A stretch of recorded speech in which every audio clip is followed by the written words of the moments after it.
Magandang hapon mga ka-happy hour. Narito ang mga balita para sa MBC TV Network News Update 4 PM edition. Mag-asawang Diskaya dadalo sa pagdinig state witness bid, hindi pa kailangan. Yan ang MBC TV Network News ni Dustin Bayog. Makakaasa ang publiko na dadalo pa rin ang mag-asawang Curly at Sara Diskaya sa mga isasagawang pagdinig sa Senado at Kongreso kaugnay sa mga anomalyang flood control projects. Ito ang tiniyak ng kanilang legal counsel na si Attorney Cornelio Samaniego III sa kanyang panayam sa DZRH. Ayon sa abogado, walang tinatago ang mag-asawa kaya walang dahilan na hindi rin ito dumalo sa mga pagdinig. Kaugnay nito, ayon kay Samaniego ay hindi pa kinakailangan para sa mag-asawa na mag-apply bilang state witness sa patuloy na pagdinig tungkol sa umanong korupsyon sa flood control projects ng Department of Public Works and Highways. Nag-offer po ang Congress, lower house kahapon, pero tinanong po niya ako bago siya sumagot. Sa tingin ko kasi hindi pa kinakailangan. Bago nito, una nang sinabi ng abogado at Representative Terry Ridon na co-chair ng House Infra Committee na hindi kwalipikado ang mag-asawa na maging state witness. Ani nito, magkakasama sila sa mga magiging principally accused bilang mga kontraktor, kabilang mga tao sa DPWH na nag-ayos umano ng proyekto at mga hindi manong sangkot na politiko, bagay na ginagalang naman ni Samaniego. Ngayon, ginagalang po natin ang pahayag ng ating mabuting Congressman Redon kung ang kliyente po namin ay hindi po pasok sa qualifications bilang maging isang state witness. Ginagalang po natin yan.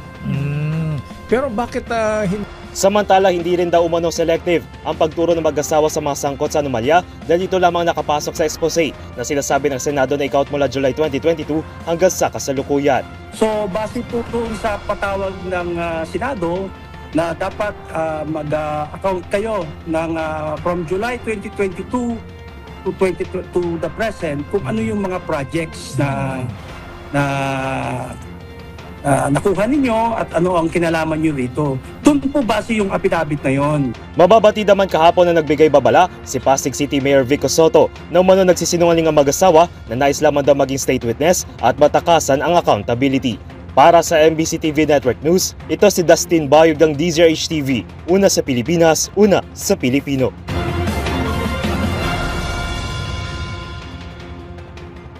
Samantala, inamin na nahirapan sa pagproseso ng electronic titles sa World Bank dahil sa umano'y paisa-isang paghingi ng requirements. Inamin ni Agrarian Reform Secretary Conrado Estrella na nahirapan sila sa pagproseso ng mga requirements na ipinatutupad ng World Bank para sa pamamahagi ng electronic titles sa mga agrarian reform beneficiaries. Sa pagbusisi ng House Committee on Appropriations sa budget ng Department of Agrarian Reform, sinabi ni Estrella na nagkaroon ng delay dahil sa paulit-ulit na paghingi ng mga dokumento at requirements mula sa World Bank. Dahil dito, inihayag ng mga top officials ng DAR ang kanilang pagkadismaya at nagbanta pang personal na pupunta sila sa headquarters ng World Bank upang iparating ang kanilang mga hinaing.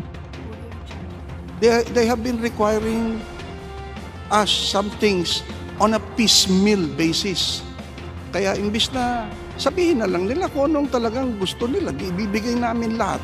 Makukompleto namin, hihingi na naman sila ng iba-ibang requirement. And some of our undersecretaries and assistant secretaries blew their top when discussing with them. Kaya nag-threaten na kami, napupunta kami sa headquarters nila.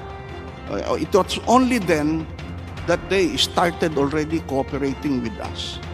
So may kalokohan na ginagawa. At yan ang mga balita para sa MBC TV Network News Update 4 PM edition. Abangan ang mga susunod na balitaan mamaya para sa 5 PM edition.